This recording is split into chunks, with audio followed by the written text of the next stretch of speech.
성령의 능력을 아는 인생. 할렐루야.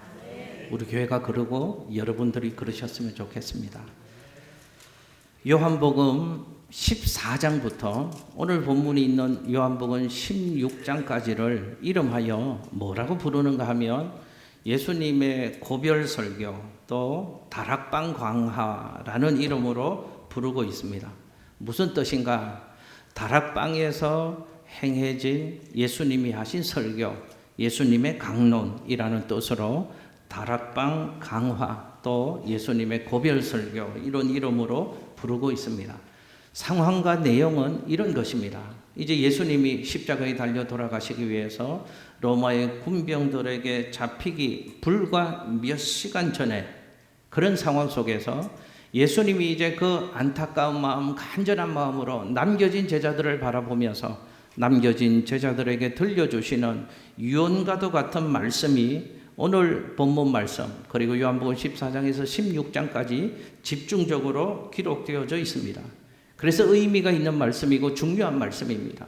예수님의 입장은 이제 십자가의 죽음을 코앞에 두고 있으십니다. 사랑하는 제자들을 떠나셔야 하는 상황입니다. 제자들의 입장에서 보면 제자들은 지금까지 예수님에게 인생을 걸었습니다. 저분 쫓아가면 인생이 될 것 같아. 저분 쫓아가면 내 인생에 꿈과 희망이 있을 것 같아. 그런 마음으로 예수님께 모든 것을 걸고 그래서 모든 것을 버려두고 포기하고 예수님께 소망을 두고 꿈을 두고 예수님을 의지하여 예수님을 따라왔습니다. 그런데 예수님이 무슨 말씀을 하시는가 하면 오늘 요한복음 16장 6절 말씀에도 이렇게 말씀하시죠. 내가 도리어 이 말을 하는 것이 너희들에게는 근심거리가 되었다라는 말씀을 하십니다. 예수님이 무슨 말씀을 하셨는가 하면 십자가의 죽음을 예수님이 말씀하십니다. 죽음으로 인하여 제자들과 영원한 이별이 되어질 것을 사랑하는 제자들에게 말씀하시는 겁니다. 여러분, 제자들의 입장에서 여러분 한번 생각해 보십시오.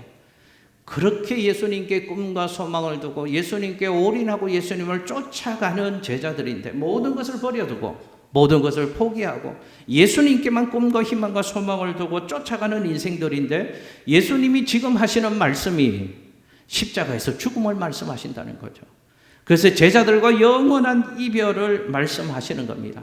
제자들의 입장에서는 꿈과 소망이 무너지는 얘기입니다.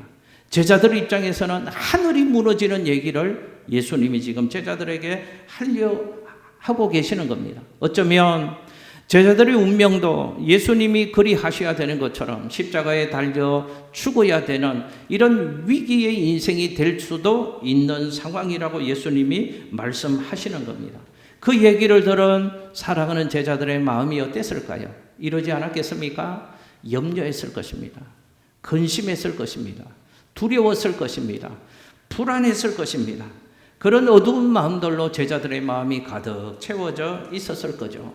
이런 제자들의 마음을 예수님이 꿰뚫어 보신 겁니다. 그리고 그런 제자들을 위로하시고 희망을 주시기 위해서 예수님이 들려주시는 말씀입니다.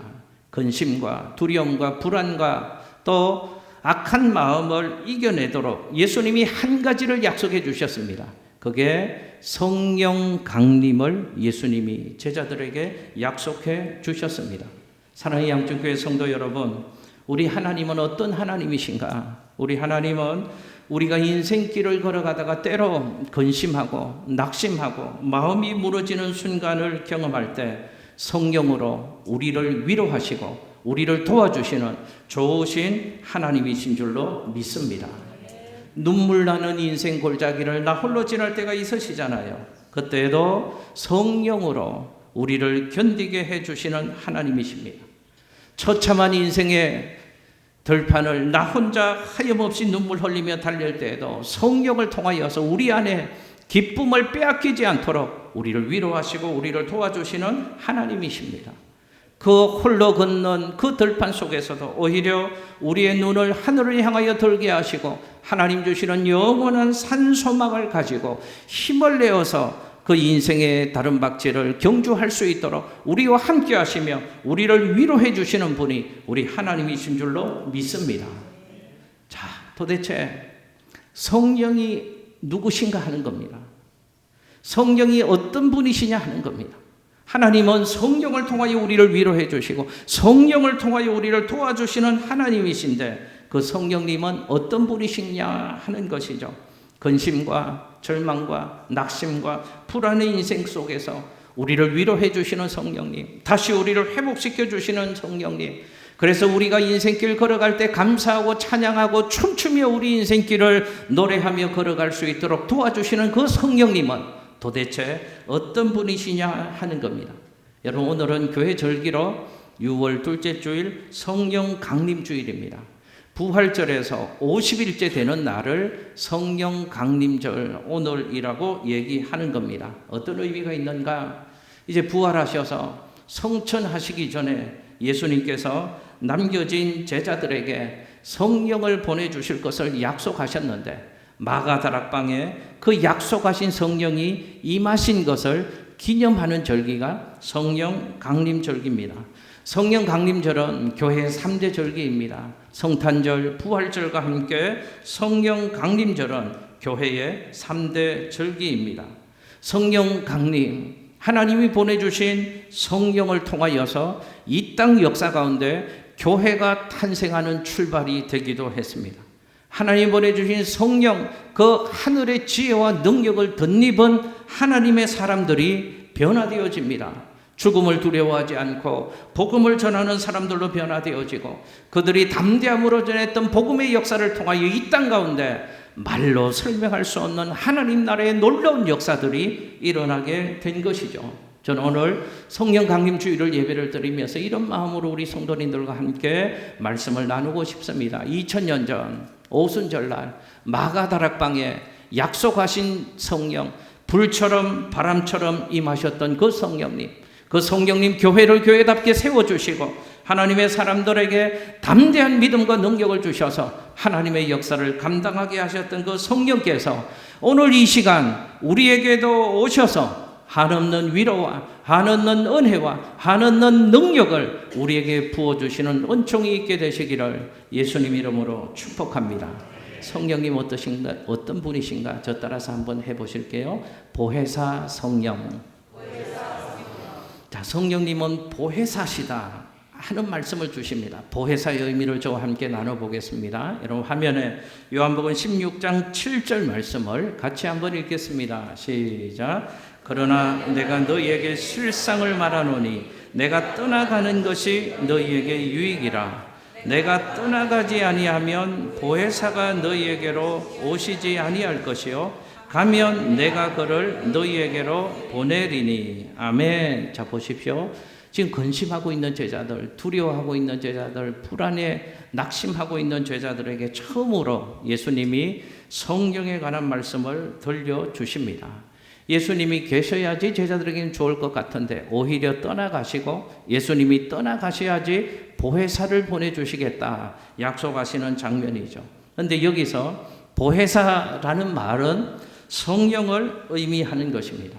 성경이 헬라어로 쓰여졌으니까 신약이 보혜사라는 말은 파라클레토스, 두 단어가 합쳐진 건데 파라클레토스 두 단어가 합쳐진 겁니다. 파라 곁에서, 클레토스 돕는 자, 변호하는 자, 대언하는 사람, 이런 뜻의 단어입니다. 그러니까 보혜사라는 말은 어떤 뜻인가 하면 곁에서 돕는 사람, 곁에서 나를 변호해 주는 사람, 이런 사람을 예수님이 보내주시겠다는 거죠. 그러니까 성령이 어떤 분이신가를 우리는 예수님이 설명해 주신 보혜사라는 말씀을 통해서 알 수 있습니다. 성령은 어떤 분이신가? 지금 우리 곁에 계신 분이시고 우리를 도와주시는 분, 우리 곁에서 함께 하시며 우리를 변호해 주시는 분이 성령님이신 줄로 믿습니다. 여러분 한번 생각해 보십시오. 지금 제자들이 두려워하고 염려하고 근심하고 불안해하고 절망하는 이 상황 가운데에서 예수님은 왜 이 보혜사 성령에 관한 말씀을 하시는 것인가? 예수님이 지금 십자가의 죽음을 말씀하시고 제자들과의 이별을 말씀하시니까 제자들의 꿈이, 소망이 한순간에 무너져 버렸습니다. 불안한 미래 때문에 지금 염려하고 좌절하고 슬픔과 절망에 빠져 있습니다. 근데 예수님이 들려주시는 말씀이 내가 가야 너희에게 좋은 거야. 내가 가면 보혜사를 보내줄 거야. 성령이 보내줄 거야. 이 말이 무슨 뜻입니까? 성령님이 너희와 함께 하시고 성령님이 너희를 도와주실 것이니까 너희는 근심하지 말라는 겁니다. 너희를 돕는 성령님을 너희 곁에 보내주실 것이니까 너희는 염려하고 슬퍼하고 두려워하고 근심할 필요가 없다는 말씀을 제자들에게 들려주고 계시는 겁니다. 여러분, 우리도 한번 생각해 보십시오. 우리 인생길 걸어가면서 근심할 때가 있습니다. 절망할 때가 있습니다. 아파할 때가 있습니다. 저도 그럴 때가 꽤 많습니다. 가만히 생각해 보십시오. 우리가 인생길을 걸어가면서 왜 염려하고 근심하고 두려워할까요? 이유는 이것입니다. 내 힘으로 할 수 없기 때문에 그렇습니다. 내 힘으로 안 되니까 염려가 되는 거죠. 내가 어떻게 할 수 없으니까 슬픔이 있는 거고 절망이 있는 겁니다. 그런데 성령 하나님이 돕는 자가 되셔서 우리 곁에서 우리를 도와주시니까 그 근심의 상황을 이길 수 있다고 예수님이 우리에게 위로하시고 소망을 주시는 겁니다. 여러분, 그런데 성령님을 예수님께서 보혜사라는 단어로 우리에게 설명을 해 주시는데 사실은 이 보혜사는 또 다른 보혜사를 예수님이 보내주시겠다고 약속하신 이야기가 요한복음 14장 말씀에 나옵니다. 화면에 요한복음 14장 16절 말씀을 함께 읽습니다. 시작. 내가 아버지께 구하겠으니 그가 또 다른 보혜사를 너희에게 주사 영원토록 너희와 함께 있게 하리니. 아멘. 여러분, 저 말씀을 그대로 두십시오. 화면에 또 다른 보혜사를 너희에게 주겠다라고 말씀하시잖아요. 그러니까 이런 의미 아니겠습니까? 원래 보혜사가 있다는 얘기죠. 그리고 또 다른 보혜사를 예수님이 보내주시겠다는 겁니다. 자, 먼저 또 다른 보혜사. 여기 또 다른이라는 의미는 내용이나 특성이나 능력은 똑같다는 의미입니다. 두 개가 있는데 내용과 특성과 능력과 성질과 본질은 하나처럼 똑같다는 겁니다. 그런 똑같은 것인데 또 하나 다른 보혜사를 예수님이 보내주시겠다는 거죠. 그러면 원 보혜사는 누구이신가? 곁에서 돕는 분이 누구신가? 원래의 보혜사는 예수님을 말씀하시는 겁니다. 예수님이 지금 사랑하는 제자들과 함께 하셨잖아요. 제자들 곁에서 제자들의 눈물 나는 상황에 눈물을 닦아주시고 아픈 마음을 쓰다마 주시고 위로해 주시고 안아주셔서 원래 보혜사 곁에서 돕는 분이 예수님이셨습니다. 그런데 예수님이 또 다른 보혜사를 보내주시겠다고 말씀하시는 겁니다. 또 다른 보혜사는 성령님을 얘기하는 겁니다. 성령님은 예수님과 본질과 성질과 능력이 똑같이 동등하다는 의미입니다.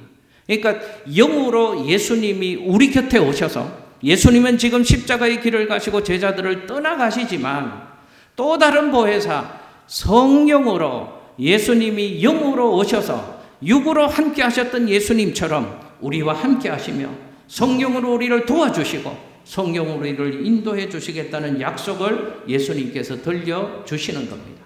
여러분, 그러니 이런 이해를 먼저 하십시오. 성령은 어떤 분이신가? 어떤 분들은 성령은 어떤 기, 어떤 에너지, 또 치우친 신앙생활을 하는 어떤 권사님들의 소유물, 어떤 극단적으로 신앙생활하는 공동체에서 흔히 얘기하는 이야기, 성령을 그렇게만 이해하지 마십시오. 성령은 예수님이 보내주신 또 다른 보혜사입니다. 성령님은 영으로 오신 예수님이 성령님이십니다.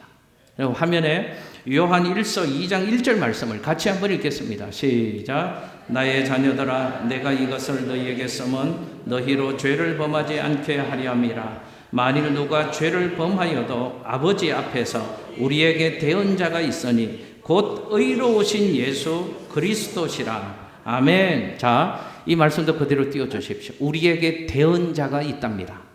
우리를 위해서 대언해 주시고 변호해 주시고 우리 편을 들어주시는 대언자가 있다고 말씀하십니다.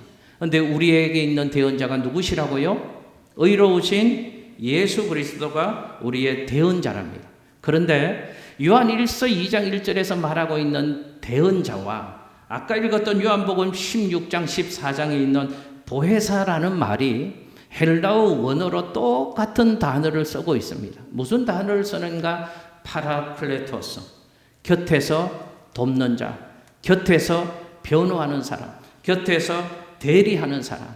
그러니까 우리 곁에서 우리를 대언해 주는 분이 계시다는 겁니다.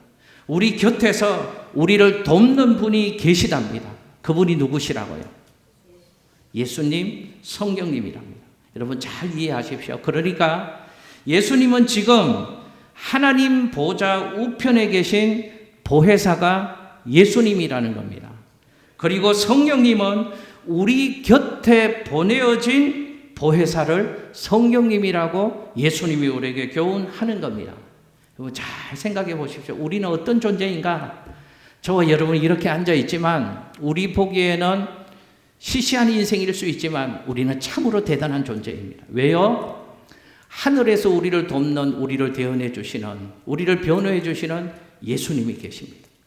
지금도 우리 곁에서 우리와 함께 하시며 우리를 도와주시고 우리를 변호해 주시고 우리를 대언해 주시는 보혜사 성령님이 계십니다. 하늘에서 우리를 도와주시고 땅에서 우리 곁에서 우리와 함께 하시며 우리를 도와주시고 우리를 변호해 주시고 우리를 대언해 주시는 성령님이 계신 줄로 믿으시기를 예수님 이름으로 축복합니다. 우리는 하나님의 입체적인 도우심을 받으며 살아가는 하나님의 사람들이잖아요. 그러니 예수님이 근심하지 마, 두려워하지 마, 불안해하지 마, 염려하지 마 말씀하시는 겁니다. 사랑하는 성도 여러분 잊지 마십시오. 우리는 혼자가 아닙니다. 도와주는 분이 계십니다. 함께 하시는 분이 계십니다. 주님이 말씀하십니다. 너는 혼자가 아니야. 우주의 주인 되신 성령 하나님이 영으로 너와 함께 하시잖아. 너를 도와주실 거야. 믿으십시오. 지금도 성령님이 우리 곁에 계셔서 우리를 도와주고 계시니 염려하지 말라, 근심하지 말라. 내게 주시는 하늘 음성으로 들으시고 믿음의 눈을 여셔서 내 곁에서 여전히 나와 함께 하시며 하늘 능력으로 나를 돕고 계시는 성령님을 의지하고 한 걸음 한 걸음 한 호흡 한 호흡 성령님과 동행하며 살아가는 우리 모두가 되시기를 예수님 이름으로 축복합니다. 또 한 번 더 따라서 해보실게요. 우리와 함께 하시며 도우시는 성령. 자, 성령님이 오늘 말씀해 보면 예수님이 어디 계신다고 우리에게 가르쳐 주십니까? 너희와 함께 있게 하겠다고 말씀하십니다. 여러분 성령님이 우리를 도우신다고 했잖아요. 우리를 변호해 주시는 분이라고 했잖아요. 그런데 어떻게 우리를 도와주시는가를 분명히 이해하셔야지 성령님과 동행하고 성령님의 도움받는 신앙의 삶을 살 수 있다 그 말입니다. 우리 이렇게 생각하시면 안 됩니다. 성령님은 가끔 오는 귀한 손님처럼 어쩌다가 한 번씩 오셔서 내가 진짜로 힘들고 눈물 나고 견딜 수 없을 때 막 악을 쏘고 막 어떤 사망의 깊은 골짜기를 지나면서 거기 앞에서 주여 부를 때 그때 한 번씩 가끔 나를 찾아오셔서 우리를 도와주시는 성령님이신가? 아니다 하는 겁니다. 언제나 우리와 함께 계시면서 우리를 도와주시는 분이 성령님이라고 말씀하십니다. 여러분 잊지 마십시오. 지금도 성령님은 우리 안에 계십니다. 제 안에 계십니다.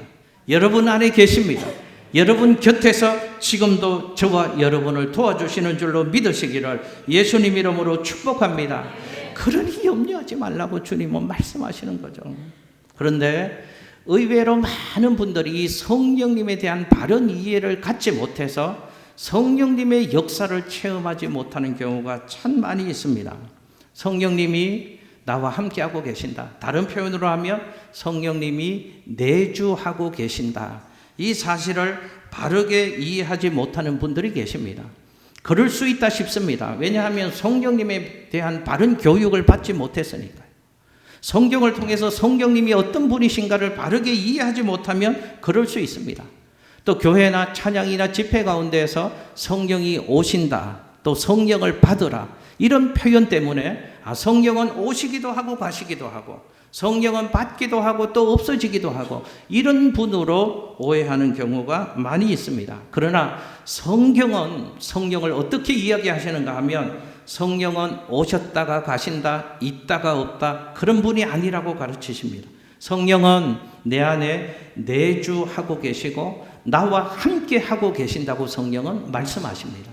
화면에 고린도 12장 3절 말씀을 함께 읽겠습니다. 시작. 그러므로 내가 너희에게 말하노니 하나님의 영으로 말하는 자는 누구든지 예수를 저주라 할 자라 하지 아니하고 또 성령으로 아니하고는 누구든지 예수를 주시라 할 수 없느니라. 할렐루야. 제가 한번 여쭤볼게요. 여러분 믿음의 고백으로 거리낌 없으면 아멘으로 고백하시기를 바랍니다. 여러분은 2000년 전 이 땅 가운데 오셔서 십자가에서 나의 죄 문제를 사해 주신 예수 그리스도, 그분이 나의 구원자가 되시고 나의 주님이 되신다는 사실을 믿으십니까? 믿으시나요? 그러면 그 믿음을 가능하게 하시는 분, 그 예수님을 깨닫게 하시고 믿음으로 받아들이게 하시는 분이 성령님이 여러분 속에 역사하셨기 때문에 2000년 전 예수를 여러분은 인정하는 겁니다. 믿는 겁니다. 받아들이는 겁니다. 성경이 말씀하시잖아요. 성령으로 아니하고는 누구든지 예수를 알 수 없답니다. 예수를 믿을 수 없답니다. 그러니 확신하십시오. 내 믿음의 고백으로 거리낌 없이 2000년 전 예수가 나의 구원자와 나의 주님이 되신다고 믿어지시거든요. 여러분 속에 성령이 내주하고 계신 줄로 믿으시기를 예수님 이름으로 축복합니다. 왜 없다고 착각하시는 줄 아십니까? 성령과 동행하는 삶을 살지 않았기 때문에 그렇습니다. 성령의 역사를 삶에서 체험하지 않았기 때문에 성령이 안 계신 것 같이 여길 수는 있지만 예수를 믿는 저와 여러분의 속에는 분명히 성령이 내주하고 계십니다. 언제까지요? 이렇게 오해하면 안 됩니다. 내가 열심히 신앙생활하고 기도하고 예배드릴 때는 내 속에 계시는데 내가 조금 신앙생활 농땡이 부릴 때는 또 나를 시원찮게 생각하셔서 떠나가시는가? 그렇지 않습니다. 성령은 영원토록 너희와 함께 하시겠다고 말씀하셨습니다. 다만 이 경우를 성경은 주의시키신다는 사실을 기억하십시오. 화면에 에베소서 4장 30절 말씀 함께 읽습니다. 시작. 하나님의 성령을 근심하게 하지 말라. 그 안에서 너희가 구원의 날까지 인치심을 받았느니라. 아멘. 구원의 날까지 성령이 우리 속에 계시면서 우리의 구원을 완성해 주실 때까지 우리를 떠나지 않으시고 우리와 함께 하신답니다. 근데 다만 한 가지, 그리스도인다운 삶을 내가 살지 않을 때, 내 속에 거주하시는 성령님을 내가 인정하는 삶을 살지 않을 때, 그 성령님을 존중하고 높여드리는 삶을 살지 않을 때 성령님이 어떻게 하신다고요? 내 안에서 떠나가시는 건 아니고 성령이 나를 근심하신답니다. 성령이 나를 속상해 하신다 그 말입니다. 그러므로 우리가 예수를 믿으면서 그냥 교회만 왔다 갔다 하는 신앙생활, 내 마음대로 내 경험으로 사는 신앙생활 하지 말고 정말 성령의 능력과 은혜를 내 삶에서 경험하는 삶을 살기 위해서 가장 근본적으로 필요한 것이 무엇인가? 지금도 내 속에 계시고 나와 함께 하시는 성령님을 인정하시기를 예수님 이름으로 축복합니다. 하나님이 우리와 함께 하십니다. 내 속에 성령님이 거하고 계심을 믿으시기를 예수님 이름으로 축복합니다. 여러분 또 하나 기억하실 게 있습니다. 내가 성령의 지배를 받고 성령의 능력으로 채워지는 삶, 날마다 승리하는 그리스도인의 삶을 살기 위해서는 성령 충만해야 된다는 사실을 잊지 마십시오. 성령 충만해야 됩니다. 성령의 다스림을 받고 하나님 기뻐하는 삶을 살고 승리하는 그리스도인의 삶을 살기 위해서 반드시 필요한 것이 성령 충만입니다. 왜 성령 충만해야 되는가? 우리 모두는 예수를 믿고 구원은 받았습니다. 그러나 아직 온전히 성화되지 못한 타락한 본성이 있기 때문에 우리는 성령 충만을 통하여서 성령의 통치를 받는 삶을 살아야 된다 그 말입니다. 성령의 지배를 받는 삶을 살아야 된다는 겁니다. 여러분 화면에 에베소서 5장 18절 말씀 함께 읽습니다. 시작. 술 취하지 말라. 이는 방탕한 것이니 오직 성령으로 충만함을 받으라. 아멘. 여러분, 성령 충만함을 술 취함과 비교해서 우리에게 교훈하는 대표적인 에베소서 5장 18절의 말씀입니다. 술에 취하면 술 기운으로 이성을 잃게 되어진다는 겁니다. 그러나 성령 충만하면 성령의 영향과 성령의 능력을 다스림을 받게 되어지면 우리는 타락한 이성이 하나님 기뻐하는 삶으로 회복되어진다는 겁니다. 그러므로 말씀과 기도를 통하여 날마다 성경의 통치와 지배를 받는 성령 충만의 상태를 반복적으로 경험하는 삶을 살아야 된다고 성경은 우리에게 말씀하는 겁니다.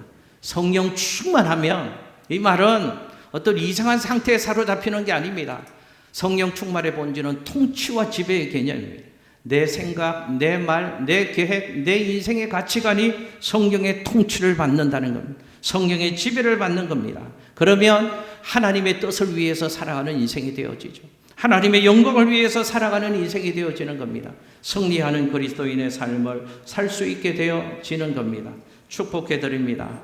지금도 저와 여러분과 함께 하시는 그 성령님을 인정하시고 말씀과 기도를 통하여서 성령의 통치와 지배를 받으시고 성령님께 순종하는 삶을 살아가셔서 걸음마다 성령의 역사를 경험하고 호흡마다 들숨 날숨의 순간마다 나와 함께 하시는 성령의 존재와 능력을 체험하며 살아가는 저와 여러분의 신앙의 삶이 되시기를 예수님 이름으로 축복합니다. 축복합니다. 마지막 하나만 좀 살펴볼게요. 알려주시고 인도하시는 진리의 성령님이시다 하는 겁니다. 그럼 제가 한번 질문 드려볼게요. 우리 인생을 살면서 갈팡질팡할 때가 있습니다. 어떤 때 그럴까요? 이게 하나님의 뜻인가? 저도 그럴 때가 있어요. 이 사역을 해야 되는데, 이 일을 해야 되는데, 이 일이 우리 아이들 가운데 정말 하나님 기뻐하는 뜻일까? 이게 고민이 되잖아요. 하나님의 뜻을 몰라서 갈팡질팡합니다. 하나님의 뜻을 알지 못해서 실수하고 하나님의 뜻을 알지 못해서 넘어지고 죄짓게 되어지는 거죠. 그런데 그런 연약하고 우둔한 우리에게 하나님께서는 희망적인 메시지를 오늘 들려주십니다. 영원히 우리와 함께 하시는 보혜사 성령께서 우리로 하여금 하나님의 뜻을 알 수 있도록 가르쳐 주시고 하나님의 뜻 가운데로 인도해 주시고 하나님의 뜻대로 살 수 있는 능력을 성령님이 공급해 주신답니다.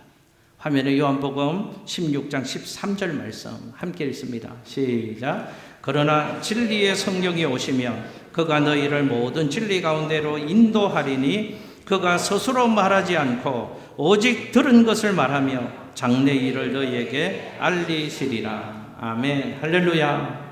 기억하십시오. 성령은 우리에게 진리를 깨닫게 해 주십니다. 진리 가운데로 인도해 주십니다. 하나님의 뜻대로 살 수 있는 은혜와 능력을 성령님이 우리에게 허락해 주십니다. 그래서 성령님을 어떤 영이라고 부르는가 하면 진리의 영이다. 성령이 이렇게 부르는 겁니다. 여러분, 성령 충만한 베드로가 성령이 우리 안에 가득하면 변화되는 삶을 산다고 말씀합니다.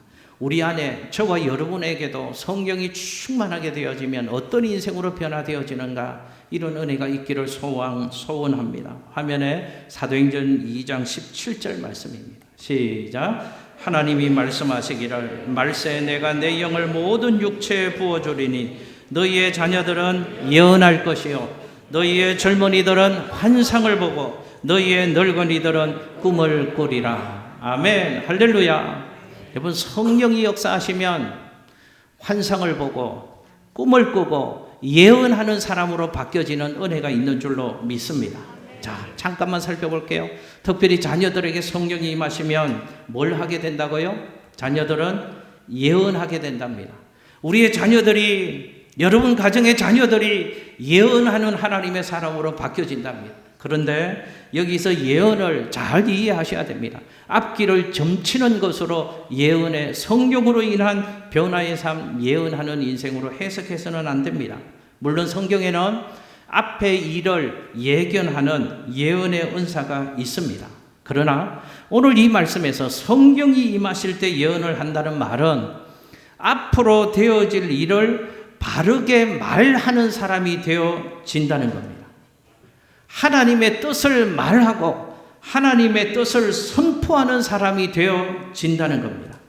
하나님의 말씀을 내 삶 가운데 적용하는 하나님의 사람이 되어진다는 겁니다.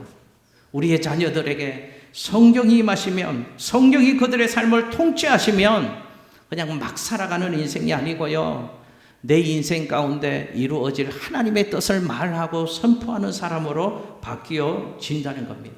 그러니까 성경이 임하면 말이 변화되어집니다. 하나님이 하실 일을 말하고 선포하는 인생이 된다니까요. 그러니까 성령이 임하면 말이 예쁜 사람이 되어집니다. 여러분 축복해드립니다. 성령이 여러분 속에도 함께 하셔서 여러분의 말이 예쁜 말 하는 사람, 하나님이 내 인생을 통해서 이루실 일을 선포하는 입술의 사람으로 바뀌어지는 역사가 있게 되시기를 예수님 이름으로 축복합니다. 하나님의 뜻대로 말하는 사람, 하나님의 기쁘신 계획을 말하는 사람, 그 말 때문에 환경이 달라지는 거죠. 인생이 달라지는 거죠. 여러분에게도 성령이 임하셔서 예언하는 사람들로 바뀌어지시기를 예수님 이름으로 축복합니다. 여러분 성령이 임하면 젊은이들이 환상을 본답니다. 환상을 본다는 것은 비전을 본다는 겁니다. 비전은요, 뭐 이상한 거 본다는 게 아닙니다. 제발 좀 오해하지 마십시오. 하나님께서 나를 통해서 이루어 주실 인생의 스케줄을 보는 눈을 가지는 사람이 되어진다는 겁니다. 하나님이 내 삶을 통해서 이루어질 인생의 스케줄을 보게 되어지니까 내가 걸어가야 될 길을 분별하게 되어집니다. 내가 서 있어야 될 자리를, 위치를 알게 되어집니다. 술 먹는 자리, 타락하는 자리 막 가는 게 아니고요, 그 길은 아니구나는 것을 알게 되어진다는 겁니다. 하나님이 내 인생을 통해서 이루어질 인생의 스케줄을 아니까 내가 있어야 될 위치와 내가 걸어가야 될 인생 길을 분명히 분별하는 하나님의 사람이 되어진다는 겁니다. 이 환상이 없는 사람은 제멋대로 살아가는 거죠. 세상 사람들이 가는 그 길을 그냥 걸어간다는 겁니다. 마지막 하나요. 성령이 임하시면 연로하신 분들은 뭘 꾸게 된다고요? 꿈을 꾸게 된답니다. 꿈을 꾼다는 말은 앞을 본다는 겁니다. 미래를 본다는 겁니다. 영원한 미래의 세계, 우리 영혼의 영원한 이 본향, 내가 가야 될 영혼의 안식처, 저 천국을 바라보는 사람으로 바뀌어진다는 겁니다. 영원한 하나님 나라에 대한 소망을 가지는 하나님의 사람이 될 수 있다고 성경은 우리에게 말씀합니다. 그러니 연세 드신 우리 권사님들, 어르신들이 성경이 충만하면 낙심하고 절망하지 않습니다. 오히려 천국을 바라보는 영혼의 눈이 분명해져서 그 영혼 가운데 평온이 있고요, 기쁨이 있고요, 소망으로 가득한 한날 한날의 삶을 이 땅에서도 누리게 되어지는 것이죠. 말씀 정리합니다. 오늘 성령에 관해서 함께 말씀을 나누었습니다. 여러분 두 부류의 사람이 있는 것 같아요. 내 힘으로 사는 사람이 있고 성령의 힘을 힘입어 살아가는 인생이 있습니다. 내 힘으로 살아가는 사람은 한계의 상황을 경험합니다. 그래서 근심하고 슬퍼하고 낙심하고 좌절하는 것이죠. 그러나 성령의 능력을 덧입어 살아가는 사람은 무슨 일을 만나든지 절망하지 않습니다. 하늘의 지혜를 구합니다. 하늘의 도움을 구합니다. 그래서 또 평온 가운데 승리하는 삶을 살아갈 수 있는 것이죠. 여러분 우리 성도님들 그랬으면 좋겠습니다. 예수 믿는 게 참으로 귀하고 멋있는 겁니다. 성령 하나님이 나와 함께 하신다. 나를 도와주신다. 영원까지 나를 붙잡고 인도해 주신다. 그 성령님을 인정하고 성령 충만하셔서 성령님과 동행하는 한날 한날 멋진 그리스도인의 삶을 진짜 제대로 살아가는 저와 여러분들이 되시기를 예수님 이름으로 축복합니다.